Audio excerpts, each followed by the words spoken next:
और एक बात ध्यान रखिए, अपने बच्चों की पक्ष में खड़े मत रहिए आप।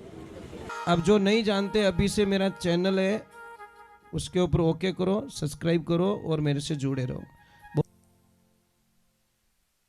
अखंड मंडलाकार ब्रह्मांड नायक श्री हरि नारायण भगवान के चरणों में दंडवत प्रणाम।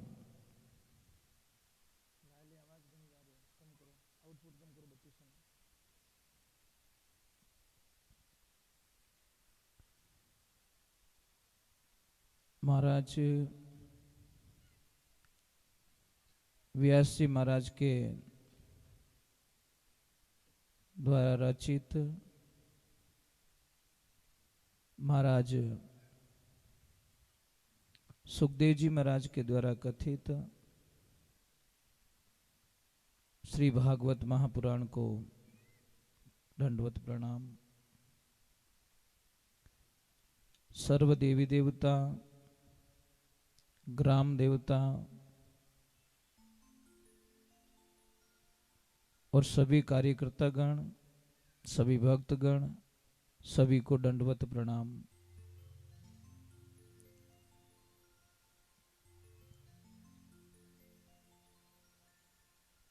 हमने कल भागवत जी को परीक्षित जी महाराज को जब ये पता चला कि मुझे श्रृंगी ऋषि के द्वारा श्राप दे दिया गया है, क्योंकि वो जो पाप कृत्य करके गए थे उसके पहले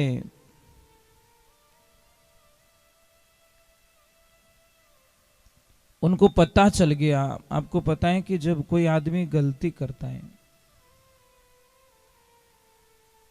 उस समय शायद उसको आभास नहीं होता, परंतु थोड़ी देर बाद में या वो जगह छोड़ने के बाद में उसको थोड़ा अलग फीलिंग होता है कि नहीं, कुछ तो मैंने गड़बड़ किया, कुछ तो गलत कर दिया मैंने।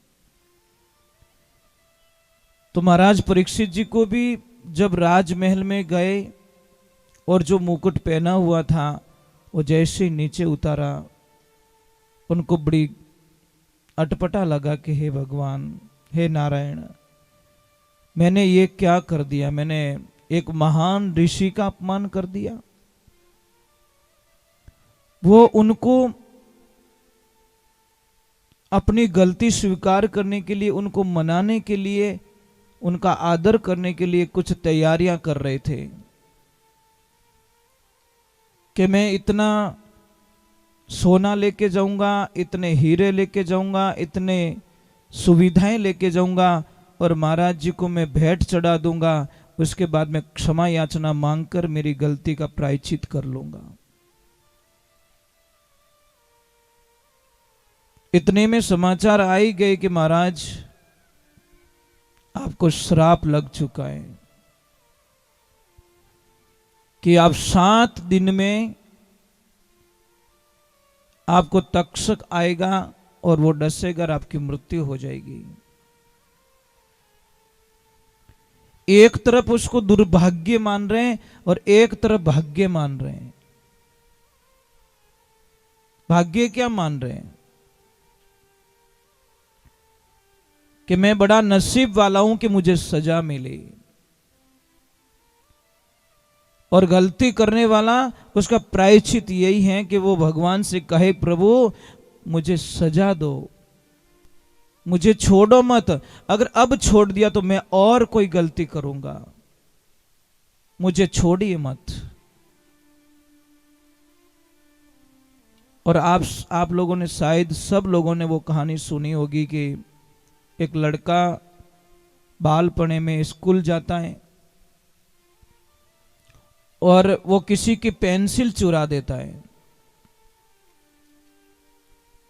और पेंसिल चुरा के जब माँ के पास में ले जाके देता है कि माँ, मैंने आज किसी लड़के के बैग में से पेंसिल चुरा दी है।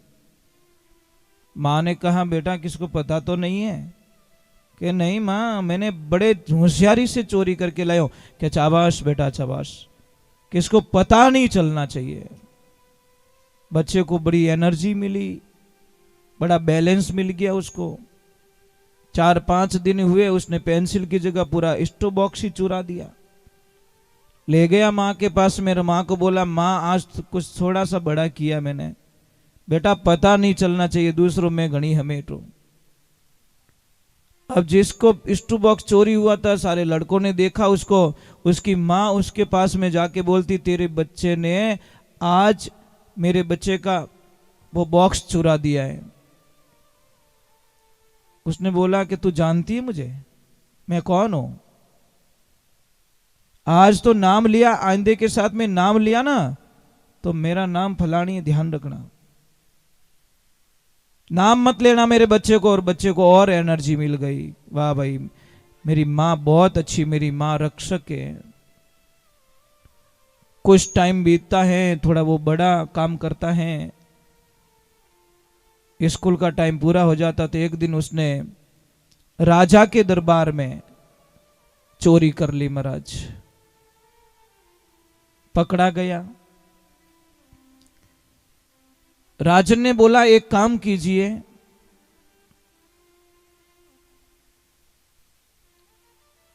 इसको भरे चौराहे पे फांसी दो, जहां पे लोग सारे इकट्ठे होते हो, आने जाने का रास्ता हो, वहां पे फांसी दे दो इसको। तैयारियां पूरी हो गई। और आप सबको पता है कि फांसी पे चढ़ने वाले को एक अंतिम इच्छा पूछी जाती है। बोल तेरी अंतिम इच्छा क्या है? कि मेरी अंतिम इच्छा है मेरी मां का एक बार मुंह देखना चाहता हूं। सैनिकों को भेजा और जाओ इसकी मां को बुला के लेके आओ। मां दूर से विलाप करती आ रही है, रोती हुई आ रही है। आते ही मां रो रही, बेटा ये क्या हो गया? कि मां जो हुआ जो हो गया, एक बार मेरे गले तो मिल जा, लास्ट समय। और जैसे ही मां नजदीक आई, उसने उसकी मां के नाक को काट लिया, मतलब डाचू भर दियो, नाक रे नाक खाई गो। राजा ने बोला ये क्या कर दिया तूने? कि राजन यहां तक पहुंचाने की, आज फांसी के ऊपर पहुंचा उनमें, ये सब मेरी मां की भूमिका है। इसने मेरे पहले दिन जब मैंने पेंसिल चुराई थी, उसी दिन अगर मुझे थप्पड़ जड़ दिया होगा, कुछ सजा दी होती, तो शायद मैं आज फांसी के फंदे पे नहीं चलता। तो एक बात ध्यान रखिए, अपने बच्चों की पक्ष में खड़े मत रहिए आप, सत्य के साथ में खड़े रहिए। सत्य क्या, जान तो लीजिए पहले। अपना बच्चा कभी गलत नहीं लगता किसी को। नहीं, मारो बेटो ताड़ो वे ही नहीं सके, आ ठाको ने थारो बेटो ही घोटालो करियो सब।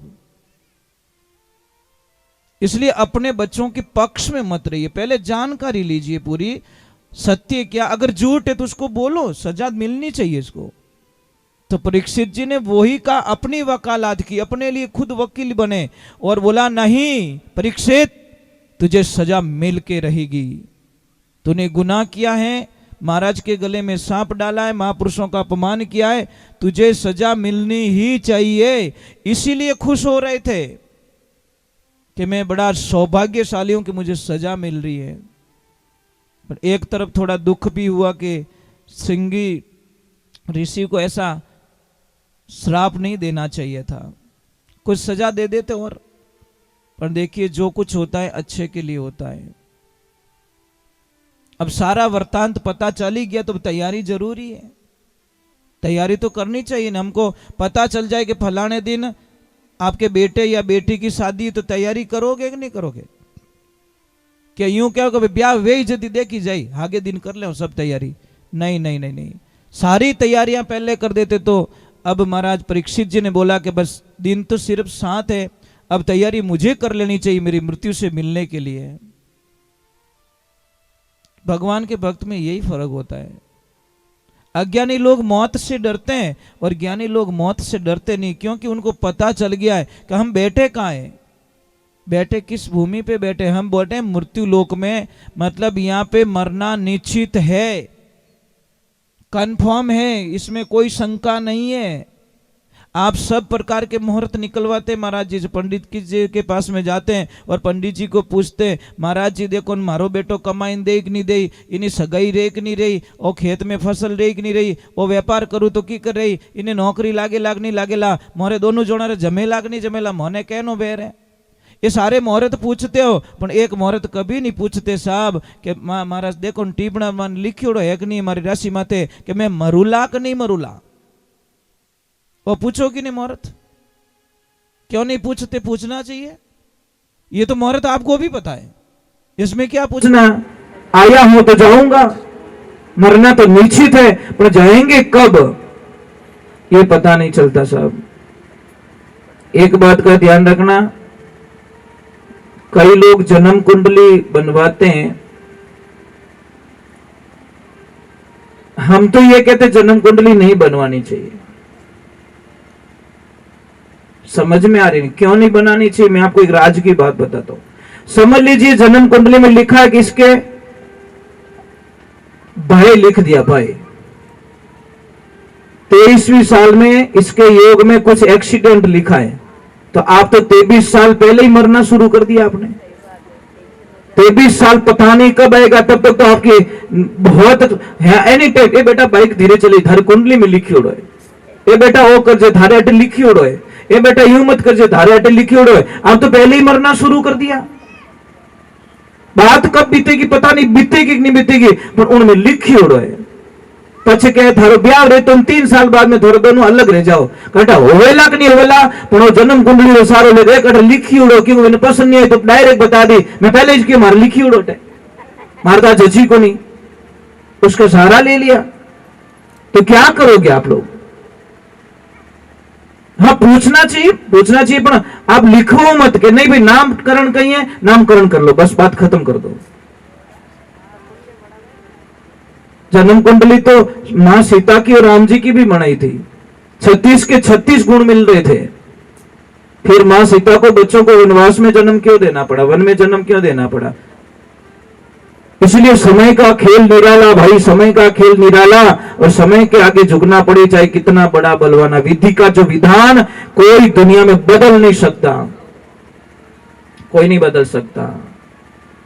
महाराज एक बात ध्यान रखना, जिस बच्चे का जन्म नेचुरल जन्म हुआ है उस बच्चे के ऊपर कुछ जन्म कुंडलियां काम करती हैं, और जिस बच्चे को ऑपरेशन के माध्यम से जन्म दिया उसके ऊपर कुंडली कभी काम नहीं करती, जन्म पत्री काम ही नहीं करती, तो उसके लिए काम करती। नहीं मानने के लिए मुझे एक बात समझ में ही नहीं आई अभी तक, अपनो देश बड़ो निरालो है, हम सब निराले हैं।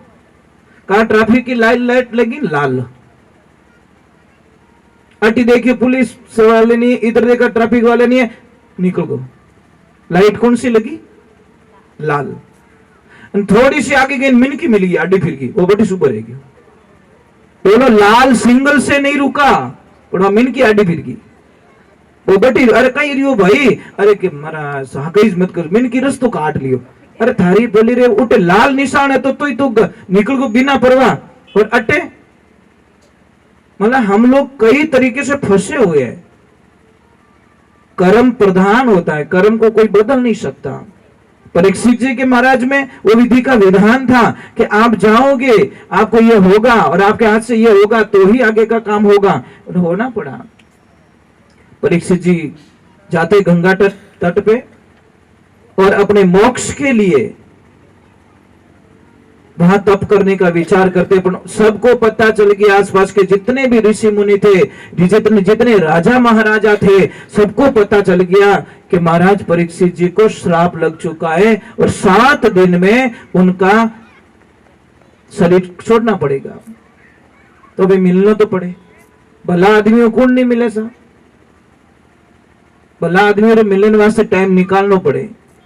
भगवान की ऐसी लीला हुई, जहां परीक्षित जी महाराज रुके वहां पे हजारों ऋषि, हजारों राजा परीक्षित जी से मिलने के लिए आ गए। अब परीक्षित जी ने बोला, इतने महापुरुष यहाँ साधु संत आए तो कोई न कोई तो मुझे रास्ता बता ही देंगे। अब रास्ता कैसा रास्ता? सबको पूछा कि मेरे पास सिर्फ 7 दिन है, मुझे करना क्या है, मैं मेरी मुक्ति के लिए क्या ऐसा करूं कि मेरा मोक्ष हो जाए। सारे ऋषि मुनियों ने बोला कि महाराज 7 दिन का तो कोई अनुष्ठान नहीं है, 41 दिन का हो सकता है, 88 दिन का हो सकता है, और किसी का तो जिंदगी भर भी मोक्ष नहीं होता, इसकी तो गारंटी हम नहीं ले सकते। एक बात का ध्यान रखना, महाराज परीक्षित जी कह रहे कि मैं इतना भाग्यशाली हूं, इतना नसीब वाला हूं, दंडवत प्रणाम करता हूं श्रृंगी ऋषि को जिसने मुझे श्राप दिया। क्यों? महात्माओं को बोला कि हे महात्माओं, मैं अगर चाहता तो भी आपको यहां पे नहीं बुला सकता, मेरे राजमहल में आपको नहीं बुला सकता, और आप बिन बुलाए हमारे यहाँ पे आए हो, हमें दर्शन देने के लिए आए हो। मेरा तो अभी जन्म आनंद में चला गया, अब मुझे कुछ कामना रही नहीं। महाराज, कोई महाराज जी थे, 2 भाई, एक भाई नीचे रहता, एक ऊपर के माले में रहता। एक भाई क्या साधु संतों के थोड़ा टच में था, एक नफरत करता महाराज से, इतनी नफरत करता, जैसे ही महाराज जी उसके नीचे वाले फ्लोर में भिक्षा लेने के लिए आते तो वो ऊपर वाले को इतना गुस्सा आता कि जिसकी कल्पना नहीं। वो तो बाबा रो चक्कर में पड़ गो, ए थाने कहीं दे, वो कहीं दे, यहाँ जो नहीं बोलना है वो बोल रहा है। वो भोला आदमी था बेचारा, जाके बोल देता कि महाराज वो मेरा भाई है ना, आपसे नफरत बहुत करता है। तो महाराज जी ने बोला वो मेरे से नफरत कर रहा है तो करने दो ना, क्या फर्क पड़ता है।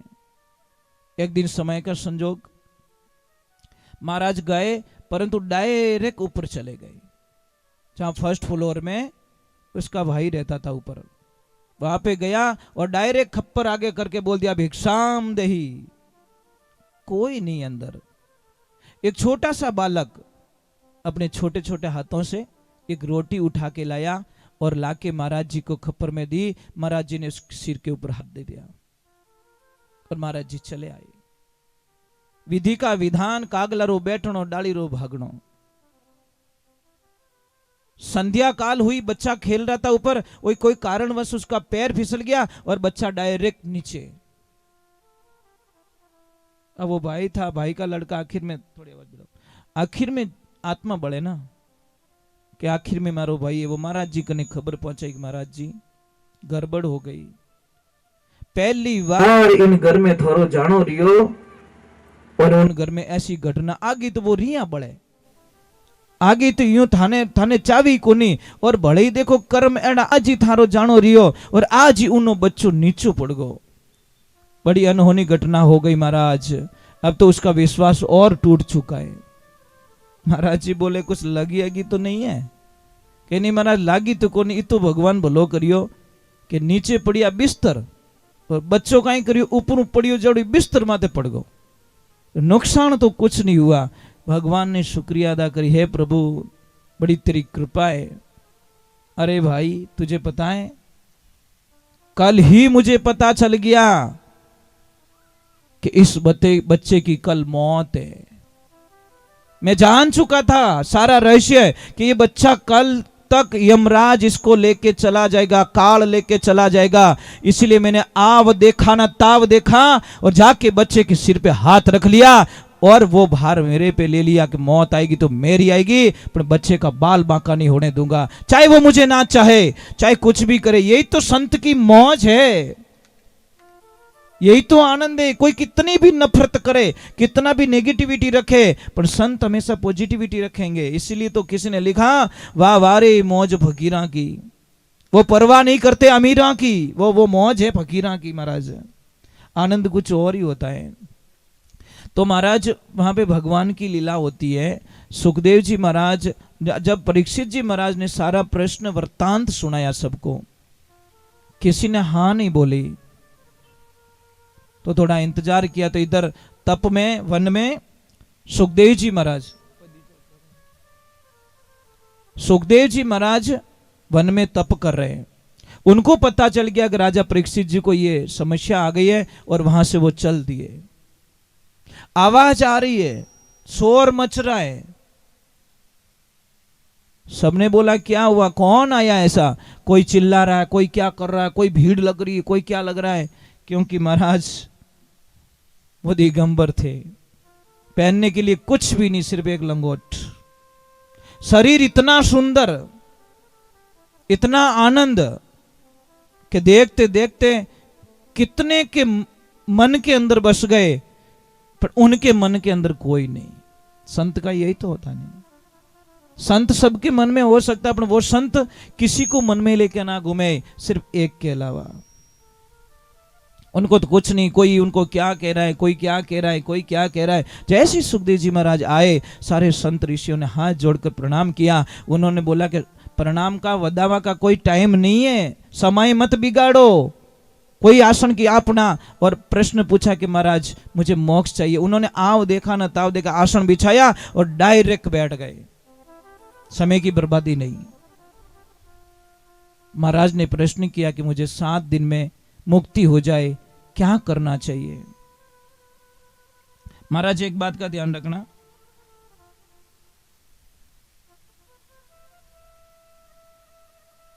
कोई महाराज जी थे, स्नान करने जाते रोज। एक वेश्या का घर रास्ते में ही। ज्यों महाराज स्नान कर पाछा आवतन भाई एक ही प्रश्न पूछती वेश्या कि महाराज कच्चा हो कि पक्का। महाराज कुछ नहीं बोलते, अपनी धुन में मस्त। फिर गए, फिर पूछते महाराज आप कच्चा हो कि पक्का हो। महाराज बोली को नहीं, आप धुन में मस्त। करते करते करते वेश्या ने पीछा नहीं छोड़ा। महाराज भाई पक्की भी ठाए कि महाराज इतना बजे अटे आवेला, 1000 काम छोड़, रोटी बड़े तो ही बड़े, पर दौड़ नीचे आनो। और महाराज ने पूछनो महाराज कच्चा हो कि पक्का। वही पक्की। महाराज करते करते करते महाराज जी का अंतिम दिन आ गया, महाराज जी चले गए, जवाब नहीं दिया। जब लोग लेके निकले, और बहुत भले संत थे इसलिए सबके दिलों में थे, महाराज सबने अंतिम यात्रा निकाली, बहुत सारा खर्चा किया, बैंड बाजा मंगाया, ये मंगाया। और जैसे ही लेके निकले वेश्या को पता चला वो महाराज चले गए। वो बोले बिना बोले कैसे चले गए, मैं भी देखती हूं। माने मारो जवाब ही कौन दी, और इया जावे मैं कच्ची नहीं हूं, वर्षों बीत गए मुझे उत्तर के इंतजार में, और मुझे उत्तर नहीं दिया, और बिना कहीं गया परा। उसने रोको इनको। बोले क्या करेगी, मैं दर्शन करना चाहती हूं। अरे भाई तू तो गंदी औरत है। अरे गंदी बंदी कुछ भी है, मारे कोई वचन रियोड़ो है, आपने कोई मांगो तांगो बाकी है, अरे ऐसे मैं जाने दूंगी नहीं। बोली महाराज हमें तो बता दो कच्चा हो कि पक्का। सब क्यों भाई, महाराज तो काले किया है, कहीं कच्चा पक्का रो खेल खेले रही है। बड़े बोली महाराज कच्चा हो के पक्का, एकदम बोले कि भाई हमें पक्को हूं, मैं हमें पक्को हूं। क्योंकि जब तक जी रहा था तब तक तो मुझे थोड़ी शंका थी कि क्योंकि कदी कदी अच्छो ड्राइवर महाराज भजीड़ मेल दे, नहीं कहे कि 50 साल रे माने एड़ो हैवी ड्राइवर है, इन्हें हाथों कदी एक्सीडेंट नहीं रियोड़ो और उणूज भजेड़ लगी जाए। इसलिए ये मत सोचो कि मेरी उम्र 70 साल की हो गई, अब मेरे से गलती नहीं होगी। गलती का अगर मौका दोगे साहब तो गलती हो जाएगी।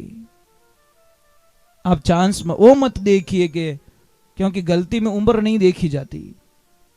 आप गलतियों से बच के रहना सीख सकते हो। कमल होता है ना साहब, कमल कीचड़ में रहता, अपने कीचड़ को टच नहीं होने देता। हम संसार में रहे तो परीक्षित जी महाराज को सुखदेव जी महाराज ने बोला विरक्ति करो।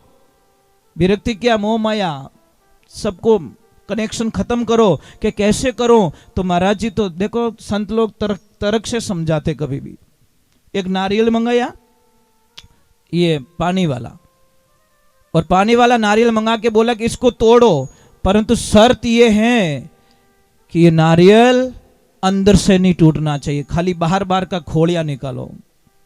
ऐसे हिलाया तो पानी। बोले महाराज ये तो नहीं हो सकता। कि क्यों, कि वो तो चिपियोड़ो इन्हें, ये नारियल चिपका हुआ है, अगर बाहर की कवर को तोड़ूंगा तो अंदर का कवर जरूर टूटेगा, और ये नहीं हो सकता। कि क्यों नहीं हो सकता, कि वो इन हाल टच में है। तो महाराज ने बोला कुछ और उपाय, तो मंगाया सूखा नारियल, जो ऐसे बजाए तो अंदर खाली नारियल बज रहा था, पानी नहीं बज रहा था। महाराज बोला अब इसको तोड़ सकता हूं, तो बोला कि इस नारियल जैसे हो जाओ, रहो नारियल में टच मत रहो, तुम अकेले हो जाओगे। जब अकेले हो जाओगे तो इस खोखले को कोई तोड़ सकता है, तुमको कोई नहीं तोड़ सका, तुम बच जाओगे। परंतु अगर टच में हो तो आप भी साथ साथ में टूट जाओगे। ये बात अवश्य ध्यान रखे महाराज। राधे राधे। अगरबत्ती प्रभु वहीं करना मंदिर में। हाँ जी, यहाँ पे लगा सकते हो ऐसे। हाँ जी, राधे राधे बोलना पड़ेगा, थोड़ा जोर से बोलो ना। नहीं नहीं नहीं, कंजूसी नहीं भाई। क्या तो जिम आवना ही नहीं, जिम आवना तो पचे रोटियां गिननी नहीं कि भले लाऊं कहीं मेहमान के धापोड़ियो नहीं लाऊं तो बढ़िया, दुख मत देखो। जब भगवान की शरण में हरि शरणम कह देते हैं, उसके बाद में कंजूसी क्यों महाराज। राधे राधे राधे।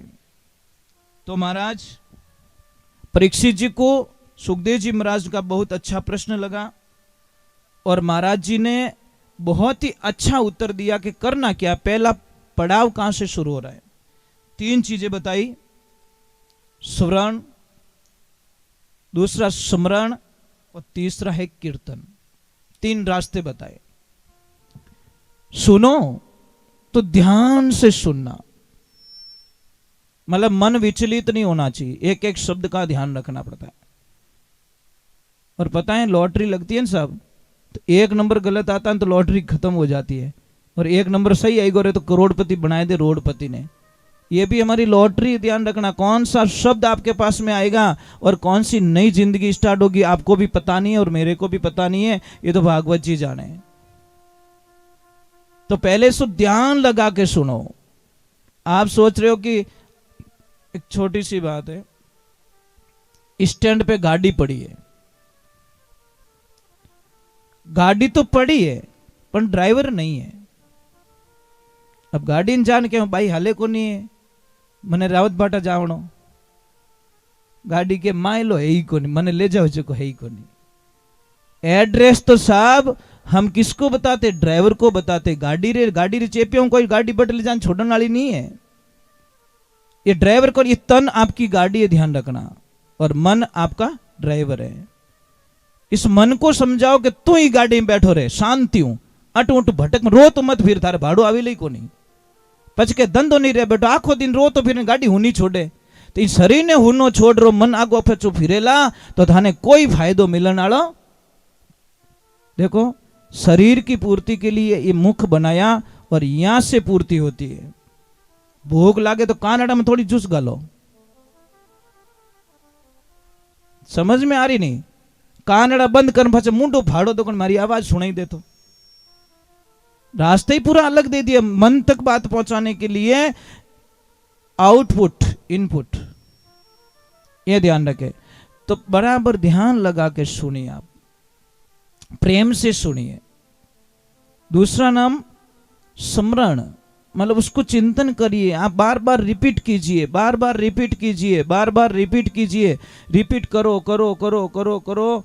आपको पता है कि एक दिन दौड़ने वालो आदमी दूसरे दिन में बुखार आ जावे या हाथ पग दुखने लाग जावे, पर सेकंड डे भले दौड़े, थर्ड डे भले दौड़े तो પછી भी कोई तकलीफ नहीं आवे। वो तो एक दिन ही दौड़न के मारे तो फौज में कौन जान वाजन होतो ही रहतू, तो गोली आटी छोड़ तू, तेरे वश की बात नहीं है। फौज में जाना कोई वश की बात थोड़ी है साहब। वहां पे इतना हार्ड वर्किंग होता है, जो कच्चा होता है वो वापस आ जाता है। और तीसरे नंबर बताया कीर्तन, कि आप खूब कीर्तन करो, आनंद लो। कलयुग केवल नाम आधारा, सुमिर सुमिर नर भव उतरे पारा। कीर्तन कीजिए, आप गाइए, कैसा भी गाइए। आवे चढ़ो ही भगवान रो भजन गावो, जैसो आवे बेड़ो ही गावो, पर गाणो चाहिए। कई लोग तो शर्म करे कि मारो कहीं गाव नहीं आवे। तन गाव नहीं आवे तो हाका करनी तो आवे।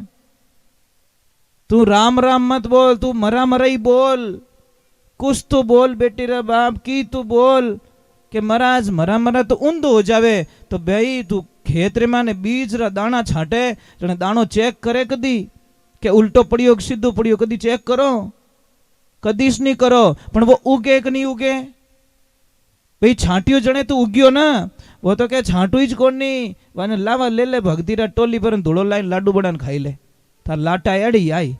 भाई ओ की कोनी तो पावो की कोनी। महाराज आप राम जी रो नाम भोंको टेडू लेओ लेओ लेओ, हरि भजन करते रहो करते रहो करते रहो करते रहो। आखिर में महापुरुषों ने भी बोला कि राम नाम रटते रहो जब लक घट में प्राण, अरे कबूक दीन दयाल की भनक पड़ेगी कान। कदी तुम्हारो हेलो सुनेला सांवरो, कदी तो सुनी महाराज। हिम्मत नहीं हारना चाहिए, हिम्मत नहीं हारना चाहिए। आपसे कुछ नहीं होवे तो भी बस राम जी ने अगरबत्ती नहीं करो, पूजा पाठ नहीं करो तो कुछ नहीं। प्रभु ठीक हो ना, आते भी राम जाते भी राम, आते भी राम जाते। आखिर भगवान के तंग कर दियो, हमें तो किन की देनी ही पड़ी ने। पण एक दिन ही 12 महीना 5 साल में एक बार रामा सामा करो ना, अगर गिनाई थी नाराज बेटे बाप इतना कहीं बिजी रिया, तो वो तो जगत का रखवाला है।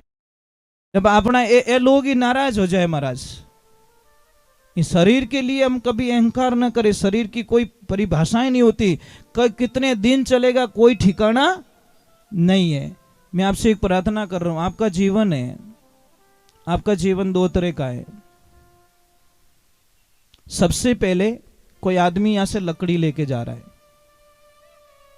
भाई यहां पे भंडारा चलता है, तो भंडारा वालों ने बोला कि भैया संध्या काल हो गई है और भंडारे में यहां पे धुने पे लकड़ी खत्म हो गई है। एक काम करने, तेरी बड़ी कृपा हो जाएगी, आधी लकड़ी तू मुझे दे दे, आधी लकड़ी तेरे घर पे ले जा। तो वही बाबा का कोई परम भक्त था, महादेव का भक्त था, उसने देर नहीं की, लकड़ी को काटा, आधा पकड़ा दिया धुने पे और आधा लेके चला गया घर पे। लकड़ी कितनी? 1। भाग कितने हो गए?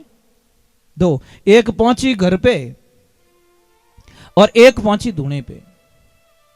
अब दोनों को अग्नि मिली है साहब, दोनों को अग्नि मिली है। घर के चूल्हे में भी अग्नि मिली और धुने पे भी अग्नि मिली, पर देखिए दोनों का वर्चस्व पूरा धरती आसमान का फर्क हो गया। जो लकड़ी धुने पे जलाई गई, जो लकड़ी चूल्हे में जलाई, उनो बनियो रखोड़ो, कहीं बनी राख बन गई। और जो लकड़ी धुने पे जलाई, उनी बन गई बबूती, केसर बन गई महाराज। सिर्फ एक थोड़ा सा रास्ता चेंज किया उसने, एक गई मंदिर, एक गई घर्रा चूल्हा में। समझ में आ रही कि नहीं आ रही? तो आपका जीवन है। मैं ही नहीं कहता कि मंदिर पे आके बैठ जाओ, हम ये कभी नहीं कहेंगे। आप तो घर पे भी कीर्तन करने का आइडिया बताता हूं, आप घर पे लगा दो, रसोई में बर्तन धो रहे हो साथ साथ में गाओ, बज रहा है घर पे। पण ए टाबरिया लगावण दे तो टाबरा ने सीजे फिल्म। कोई भी बच्ची ने मां काम बढ़ा दे, बेटा वो काम कर ले तो प्लीज मम डोंट डिस्टर्ब मी, मम्मी मने डिस्टर्ब मत कर, मारे फेवरेट सीरियल आ रही है, क्योंकि बर्बादी इनू लिखी जी मारी। अगर ये नहीं देखूंगे तो मैं आगे बर्बाद कैसे होंगी? अरे बेटी रामायण देख लेती, तने कोई संस्कार मिलता, कोई भगवान का भजन सुन लेती, थारा विचार गंदा विचार नेगेटिविटी में पॉजिटिविटी में आ जाता। कौन कहते महाराज नहीं हो सकता? सब कुछ हो सकता है। एक आदमी राजमहल में काम कर रहा है, राजमहल में एक दिन झाड़ू निकालते निकालते उसकी नजर अचानक ऊपर झरोके में चली गई, और जैसे ही देखा तो वहां पे राजकुमारी खड़ी भगवान को निहार रही थी, सूर्य नारायण को निहार रही थी, सूर्य भगवान को जल चढ़ा रही थी। जैसे ही देखा तो वो झाड़ू यहीं पकड़ी रह गई, वहीं देख तो ही रह गयो, क्योंकि उसने ऐसी सुंदर स्त्री कभी देखी नहीं। अब उन दिमाग ही काम करना छोड़ दियो। वो बोलियो, ए भगवान इतनी फूटरी, इतनी सुंदर, अगर ये लड़की एक रात के लिए मेरी पत्नी बन जाए तो मेरा जीवन धन्य हो जाएगा। पर बने कहां राजा भोज, कहां गंगू तेली। परंतु महाराज मैंने बोला चिंता, चिंता होती है नहीं, वो तिल तिल मारती है। स्लो स्लो स्लो मीठा जहर कहते हैं हम उसको, धीरे धीरे धीरे इंसान के खत्म कर देती है। अब वो घर पे गया तो खाना नहीं खा रहा, नींद नहीं आ रही उसको, बात नहीं कर रहा ठीक से किसी से, सबके ऊपर गुस्सा गुस्सा चिढ़ना। वहां पे भी अटू झाड़ू निकल जाए तो बटू निकली को नहीं, जटू काटनो जटू नहीं काटे, जटू नहीं काटनो बटू झाड़ू काटे। उसके दिमाग में राजकुमारी। कुछ टाइम हुआ, देखो पत्नी होती है ना साहब, आदमी की आंखों को देखकर पता कर देती है हमारा पति सुखी है कि दुखी है। उसकी लक्ष्मी सत्संग में जाने वाली थी, भागवत सुनने वाली थी, भगवान की पूजा पाठ करने वाली थी। उसने बोला पतिदेव कोई भी मन री बात रे तो मैंने बताओ, मैं गुस्सो नहीं करूं। कि सच में नहीं करेगी कि नहीं, कि मारा मन रे माने वह राजकुमारी बस गई है और मैं उसके बिना जी नहीं सकता। वो सिर्फ एक रात के लिए मेरी पत्नी बन जाए तो मैं कटे जीव सकूं, नहीं तो मैं कुछ ही दिनों में मरने वाला हूं। पत्नी ने बोला कोई बात नहीं, ठीक है, मैं कोशिश करती हूं। या तो पचे मौत्र निमंत्रण पत्रिका आई है या पचे कटे काम हो गई है। अब वो महाराज सुबह का टाइम गई राजमहल में और बोला राजकुमारी से दो बात करनी है। दासियां लेके गई, रोने लगी, हे राजकुमारी जी, मेरा सुहाग बचाना या नहीं बचाना आपके हाथ में। राजकुमारी बोले मैंने क्या किया? कि कुछ नहीं किया, आपको झरोके में मेरे पति ने देख लिया और आप उसके दिमाग से बिल्कुल नहीं निकल रहे हो, तो क्या करूं मैं? कुछ नहीं करना है। वो बोलते कि एक रात के लिए आप उसकी पत्नी बन जाओ। राजकुमारी हंसने लगी। वो भी भगवान की भगत थी महाराज। भगवान का भगत यूं तो काम सॉल्व करिया करे, अनाड़ी होती तो तलवार मंगाती, बुल्ला इनमा तो बढ़ा देती महाराज। उसकी औकात क्या, जो मेरे सामने देख लिया, मेरा चेहरा उसने कैसे देख लिया? वो बड़ी गहरी थी महाराज। एक ध्यान रख, जो गहरो आदमी रहे ना वो 1000 गालियां सुननी, एक पाछी गाल नहीं बोले। गहरे आदमी की परिभाषा बताता हूं। और ओछो आदमी ने एक कह दो जो 50 हाटे गालियां पाछे मिल जाएगी। फर्क है तो सब्जी बता रही है। राधे राधे राधे राधे महाराज। क्या बात है, दर्शन दे ही दिया आपने। अरे प्रभु दर्शन तो आपके होते। जय श्री राम। बधाई, बहुत बहुत अभिवादन आपका, बहुत स्वागत भागवत जी में। देखो 2 दिन से साहब जी कल भी हाजिरी लगा के गए थे और आज भी हाजिरी लगाने के लिए पधारे। भाव बिना नहीं आया जा सकता। सब चेयर लगा दीजिए। भाव होते हैं ना, भाव कहीं पे भी खींच के ले जाते हैं। अब वो भगवान की कृपा हुई, वो प्रार्थना कर रही, तो वो क्या सत्संग सुनने वाली थी राजकुमारी, भगवान की कथा करने वाली थी, भगवान को मानने वाली थी। उसने बोला ठीक है, भेज दो उसको, मैं तैयार हूं। अब वो तैयार हो क्या आया। आपको पता है कोई बोल दे तेरी लॉटरी लग गई तो बिनु चेहरा 1 सेकंड में चेंज हो जाए। कितना ज्यादा वक्त नहीं लगता, 1 सेकंड में उसके चेहरे पे कुछ नूर आ जाते हैं, हंसी आ जाती है। भगवान की कृपा हुई। वो जैसे ही गया तो उसको बोलो नीचे मत बैठिए, आप ऊपर बैठिए, आप मेरे पति के रूप में यहाँ आए हो, स्वागत है आपको। जिस थाल में राजा भोजन करते उस थाल में उसको भोजन करवाया गया और उसको पूछा गया कि अब बोले आपकी क्या इच्छा है। कि बस मेरी पत्नी ने आपको बता दिया कि कोई बात नहीं, मैं भी एक प्रार्थना करना चाहती हूँ आपसे। कि क्या? बोलिए। कि मैं 1 दिन के लिए पत्नी बनना पसंद नहीं करूंगी, तो कि मैं जीवन भर आपके साथ में रहना चाहती हूँ, मतलब पूरा जीवन ही मैं आपको देना चाहती हूँ। वो बोला हे भगवान, मैं सोचो 100 रुपया मिले, यहाँ तो अरबों की लॉटरी लग गई। आंधो मारे अडंगा, आंखें रही फोड़ाटे, दोनों आंखें रोशनी मिल गई। तो अब वो इतना खुश हो गया तो बोला कि देखो मेरी एक प्रतिज्ञा, राजकुमारी देखो कितना तर्क से समझा रही है, ज्ञानी पुरुष। राजकुमारी ने बोला कोई बात नहीं, जिंदगी भर के लिए अपनी अर्धांगिनी बन जाऊंगी, पर मेरी एक शर्त है। वो बोले आप जो बोलोगे मैं करने के लिए तैयार हूं। कि आपको करना कुछ नहीं है, जंगल में मेरा इष्ट है शिव, मैं पूजा करने के लिए वहां जाती हूं और 41 दिन के लिए आपको शिव का अनुष्ठान करना है। और जो मैं मंत्र दे रही हूं उस मंत्र के अलावा 1 सेकंड के लिए आप कहीं भटक गए तो मैं आपको जिंदगी में कभी मुंह नहीं बताऊंगा, मतलब मिलूंगी नहीं आपसे, कभी नहीं मिलूंगी। उसने बोला 41 दिन तो क्या, मैं 4 महीने रुक सकता हूं। वो मन में बोले 41 दिन तो काट दो। अब वो गया और उसको बोला कि ओम नमो शिवाय मंत्र का जप करना है, आपको इसके अलावा किसी से नाता नहीं रखना है। आहार लेने के लिए 5-10 मिनट का समय निकाल सकते हो, पर किसी से बात नहीं करनी है, किसी से कांटेक्ट में नहीं रहना है और किसी की फालतू बात विचार नहीं आना चाहिए। अब वो जाता है और ध्यान साधना की सारी व्यवस्थाएं करवा ली राजकुमारी ने। अब बस वो ऐसा मंत्र जपने लगा साहब, 1 मिनट में 18 बार जप कर रहा है। श्वास श्वास धड़कन धड़कन में शिव बस गया। वक्त ऐसा आता है जब वो 41 दिन बाद में जाकर राजकुमारी जाके हाथ जोड़ के उनको बोलती है आंखें खोलो, नहीं खोली। आंखें खोलो, नहीं खोली। आंखें खोलो, थोड़ा जोर से बोला आंखें खोलो। घंटी बजाए, ढोल बजाए, सारा वाद्य यंत्र बजाया, तब जाके उसकी थोड़ी सी आंखें खुली। सामने राजकुमारी खड़ी कि पहचाना मुझे? उसने बोला मैं आपको नहीं जानता। अरे मैं वो राजकुमारी कि मैं किसी राजकुमारी को दुनिया में नहीं जानता, मैं सिर्फ शिव को जानता हूं। किसी को नहीं जानता मैं, सिर्फ मैं।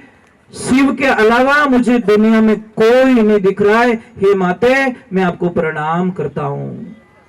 कहां विषय वासना का भाव लेके राजकुमारी के पास में गया और कहां उसने मां का शब्द का उपयोग कर लिया। ये ज्ञानी और अज्ञानी लोगों का तर्क यहां पता चलता है। इसलिए ध्यान रखिए, जिंदगी में जीवन बहुत छोटा है। आप अपने जीवन काल में कुछ अच्छा करके जा सकते हो और कुछ खराब करके जा सकते हो। कितना जीना हम लोगों को, कोई भरोसा नहीं है साहब। सती आवत देख के तुलसी आवत देख के सती निवाया शीश, तुलसीदास मुख से बोले अमर चूड़ा आशीष। सती तो हकी बेकी रह गई कि बाबा क्या बोल रहे हो, क्या हुआ कि मैं पति हमारा मर गया, अभी मैं भी मरण को जाए, तुलसी तेरे वचन का क्या होशी हवाल। बाबा कुछ उल्टा बोल दिया आपने कि कहीं कि आपने बोला अमर चूड़ा आशीष, मेरा तो पति मर चुका है, वो देखो यात्रा आ रही है और देखो मैंने 16 ही श्रृंगार किया, मेरे पति के पीछे सती होने जा रही हूं और आप तो कोई उंडो ही बोल का कट जोश में। तुलसी बाबा ने बोला गजब हो गया ये तो, पर बोलवाया तो शायद उसने, मैंने कुछ नहीं बोला। तुलसी मुर्दा मंगाई के मस्तक धरिया हाथ, मैं कछु नहीं जानो तो जाने रघुनाथ। महाराज उस आदमी को जिंदा होना पड़ा क्योंकि संत ने वचन दिया था। संत का आपको बताएं, बेटा कोई गलती करता है साहब तो नाम पहले बाप का खराब होता है। बेटा तो कहीं तो ओळखे नहीं होगे पर बाप रे माथे कलंक जरूर लागे। फलाण जी रो बेटो, फलानी समाज रो, फलानी गांव रो, विनित पछे लिस्ट में ले पर लिस्ट पहला आ बनेला, इने वास्ते ध्यान राखजो। जीवन को दाग लग जाए, हमारी वजह से किसको तकलीफ नहीं होनी चाहिए। सबसे पहला संसार में सबसे सुखी व्यक्ति वो हैं जिन्हें पड़ोसी बढ़िया मिल गो, और जिन्हें पड़ोसी बढ़िया है उन्हें सुखी जीवन कोई हो ही नहीं सके। महाराज घर रो पड़ोसी बढ़िया रहे तो सुबह उठते ही राम राम करो कि नहीं करो, અને ખડૂસ રહેતો સુબેરો કચરો ઢગલો હટી મિલે, પછી નીકળે જાડુરી महाभारत खेचाता ओ तू ने क्यों आ आटनु जाडू फेंके बाबटनु जाडू फेंके दोनों खड़ी जावे। अच्छा पड़ोसी खेत में मिल जाए तो 4 दिन के लिए हम कहीं जा रहे हैं, बोल के जाते भैया थोड़ा ध्यान रखना मैं 5-7 दिन पाछा हूला। और खड़ूस मिल जाए तो रात हेरिया खोल दे, गाँव रे डंड हमारे गाल देगा कमाई जेतु तो। और दुकान पे पड़ोसी अच्छो रहे तो वाह भाई, 5 मिनट कहीं जाते तो बोलते शेर जी ध्यान रखना, ग्राहक आई तो रोकना, और वो रोक के रखता भैया 2 मिनट रुको ना आ रहे हैं। खड़ूस रहता कि नहीं वो तो शेर जी तो कोटा की ओडम गया करे रावत भाटा, समझ में आ रही, वो दूर बताएगा ताकि वो ग्राहक वहां ना रुके।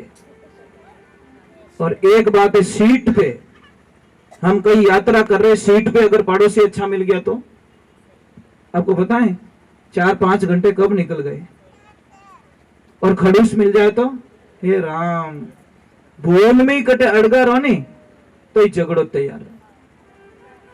जिंदगी में ऐसा जीवन जीना, ऐसा जीवन जीना। कई लोग मुझे बताते कि महाराज हमारे कमर में बहुत दर्द है, बहुत सारी दवाएं ली, कमर दर्द ठीक नहीं हो रहा है। इलाज सबके घर में पड़ा है, पर लेते नहीं है लोग। हमारी आदतें गलत हो गई। बाजरी यूज करते हो, बाजरे की रोटी खाते हो, बस यही समस्या। बस ओरिजिनलिटी से हम बहुत दूर जा रहे हैं। आपको बताएं बाजरे की रोटी में ताकत कितनी होती है, आप कल्पना भी नहीं कर सकते। बाजरे की रोटी बनाइए, उसको सेकना नहीं पूरी, थोड़ी सी सेक दो उठा लो, थोड़ी सी सेक लो उठा दो, दोनों तरफ से खाली कवर बनना चाहिए, पकना नहीं चाहिए। और जहां पे भी आपका कमर दर्द हो रहा है, किसी का भी, वहां पे उस बाजरे की रोटी को बांध दो। पहले टच करना बॉडी को भी, हाँ गर्म नहीं लग रही है, बराबर है। देखो आप कल्पना नहीं कर सकते कि 10-15 रुपए में हमारा कैसा इलाज हो रहा है। और आपको पता है घुटनों में दर्द होता है ना, घुटनों में ये जो चूना आता है ना खाने वाला, इतना सा चूना लो, खाना खाने के बाद में पानी में डालकर 1 गिलास पानी में डेली इतना सा चूना लेकर हमेशा पीना स्टार्ट कर दो, आपके घुटनों का दर्द गायब हो जाएगा। ये कोई मजाक नहीं है, आप प्रमाण कर लेना। किसी को कितना भी जॉइंट हो रहा है, कहीं दर्द हो रहा है, आप कोई तेल से मालिश मत करो, सिर्फ तिल के तेल से मालिश करो। और आपको विश्वास नहीं है, कल प्रयोग कर लेना। मेरी बात पे विश्वास बाद में करो, पहले प्रयोग करो। मैं बताऊं, 10 बर्तन ले लेना आप, मिट्टी का बर्तन लेना, पत्थर का बर्तन लेना, या पत्थर के बर्तन ले लेना 10, जिसमें अलग अलग तेल भर देना आप। कोई सरसों का तेल है, कोई किसका तेल है, कोई नारियल का तेल है, कोई किसका तेल है, ऐसे करके 10 बर्तन में एक में तिल का तेल डाल देना। सारे पत्थर के होने चाहिए। 1-2 दिन बाद में देखना, जिसमें आपने तिल का तेल डाला, वो पत्थर का जो बर्तन होगा ना, वो नीचे से पूरा गीला मिलेगा आपको। दूसरा कोई बर्तन गीला नहीं मिलेगा, क्योंकि किसी तेल की औकात नहीं है जो पत्थर को चीर के पार हो जाए। सिर्फ ये तेल शब्द कहां से शुरू पता है? सिर्फ तिल से। तेल शब्द पहले था ही नहीं, तिल से ही तेल शब्द शुरू हुआ। तो हम लोग क्या करते हैं कि रिफाइंड खा रहे हैं, और रिफाइंड में थोड़ा प्रॉब्लम्स होती है साहब। रिफाइंड मत खाइए आप, भले महंगा पड़े, तिल का तेल महंगा पड़े, आप लीजिए, तिल लीजिए, खरीद लीजिए, भले 200 को 300 रुपया देना पड़े, ओरिजिनल तो खाओ। हम खाते नहीं। किसी भी बच्चे की अगर हाइट नहीं बढ़ रही है, आप देसी गाय माता का दूध लीजिए, दूध लेने के बाद में 100 ग्राम दूध ले लीजिए, उसको शाम के टाइम में गर्म करके दही बना दीजिए, सुबह में वही दही कटोरी में लीजिए। पर ये ध्यान रखें, लोहे के बर्तन में उबालना पड़ेगा दूध को। मैंने कल एल्यूमिनियम के लिए मना किया, मैंने समझ में आई नहीं, एल्यूमिनियम बर्तन यूज नहीं करोगे आप, क्योंकि वो मिलता नहीं है, तत्व नहीं मिलता उसको। लोहे के बर्तन में गर्म कर दो या मिट्टी के बर्तन में गर्म कर दो। गर्म करने के बाद में सुबह में दही बना दीजिए, बनाने के बाद में इतना सा दही लीजिए और इतना सा चूना, जो खाने वाला चूना, उसमें डालकर बच्चे को खिलाना स्टार्ट कर दीजिए। आप कल्पना नहीं कर सकोगे बच्चे की बुद्धि का विकास इतना क्यों हो गया। कई लोग हमारे पास में आते हैं कि महाराज हमारा बच्चा कहना नहीं मानता, हमारा बच्चा जिद बहुत करता है, हमारा बच्चा आलसी बहुत है, हमारे बच्चे को हमारी कदर नहीं है। तो हम एक प्रश्न करते, भाई दूध किसका पिला रहे हो? बोलते भैंस का। तो फिर राम राम, ठीक है, इसका इलाज हमारे पास में नहीं है। कारण बता लेता हूं। एक अनजान गाय को, देवियों आज काम करना, अनजान गाय, जिस गाय को आप जानते नहीं हो, आप भी कर लेना, उसको एक रोटी और इतना सा गुड़ दे देना, टाइम लिख देना कि इतने बजे मैंने इस गाय को रोटी दी। सेकंड डे बिना बताए वो गाय वहां पे आ जाएगी, उसी टाइम पे आएगी। और भैंस को बादाम का हलवा खिला देना, चली जाएगी भैंस, घर पे मालिक इंतजार कर रहा है, और जैसे ही उसको कीचड़ मिलेगा वो मेकअप कराने के लिए ब्यूटी पार्लर में घुस जाएगी, कीचड़ में घुस के वापस निकलेगी। उसको मालिक से, बच्चे से कोई लेन देना नहीं है, उसको कीचड़ चाहिए। जिसकी बुद्धि ही कीचड़ में आनंद में लेती हो, वो कैसे हमारी शुद्धता हो सकती है। दूसरे नंबर, अब एक बछड़े को छोड़ना, भैंस के बछड़े को 10 भैंसों के बीच में 8 भैंस की लात खाएगा ना, तब उसकी मां मिलेगी उसको। और गाय के एक बछड़े को 100 गाय के बीच में छोड़ देना, विथिन 2 मिनट में उसकी मां को ढूंढ निकालेगा। वो कोई गाय रे नीचे जान नहीं पड़े, वो डायरेक्टली उसकी गाय माँ को ढूंढ देगा। अब भैंस रो दूध पिए ना, अब रो टबर आप जिद करे तो करेला, में कोई शंका नहीं है, गाय का दूध पिलाओ। तीसरे नंबर भैंस के बच्चे को देखना, जैसे ही भैंस का बच्चा दूध पीता एक तरफ जाके सो जाता है, आलस आता है उसको, फैट ज्यादा होता है ना, दूध जितना पतला होगा उतना गुणाकारी होगा। ये ध्यान रखने की बातें होती है। हम पतले दूध को कमजोर मानते, पतला दूध कमजोर नहीं हो सकता, पतला दूध ताकतवर होता है और होता गाय का, इसलिए उसको अमृत का रूप दिया गया। अब देखिए वो बछड़ा जाके सो जाएगा, पर गाय के बछड़े को देखिए, जैसे दूध पिएगा अपना चेंज करेगा और पूंछ लो ऊंचो करी और भाग दौड़ स्टार्ट। ठीक साहब, धन्यवाद, बहुत बहुत साधुवाद आपको। पधारते रहिए, दर्शन दीजिए। आज तीसरा दिन तो हो गया, अभी 2-3 दिन के और मेहमान है हम लोग। जय श्री राम, जय श्री राम। तो ये गाय की महानता है महाराज, गाय का बछड़ा आलस नहीं करता। और एक बात और बोल दूं आपको, जैसे कि भैंस गाय जिस दिन बच्चे को जन्म देती है ना, आज ही हमारे आश्रम पे गैया मैया ने बछड़े को जन्म दिया। आज अभी फोन आया था सुबह सुबह कि एक माँ ने बछड़े को जन्म दिया है। तो जहाँ पे बछड़े को जन्म देती नहीं, वहां की जो गीली मिट्टी होती है वो खराब नहीं है, वैसी पवित्र दुनिया में कोई हो नहीं सकती, पर उसको हम गंदी मान लेते हैं, दौड़ डाल देते हैं, उसको हटा देते हैं। जहां पे गाय बछड़े को जन्म देती है उस मिट्टी को उठाइए आप, गीली गीली मिट्टी को, और अपने घर पे जाके चौका दीजिए, देखो आपके कितनी समस्याएं खत्म हो जाएगी। आप कल्पना भी तो नहीं कर सकते। चलो भगवान के चरणों में बोलिए शंकर भगवान की।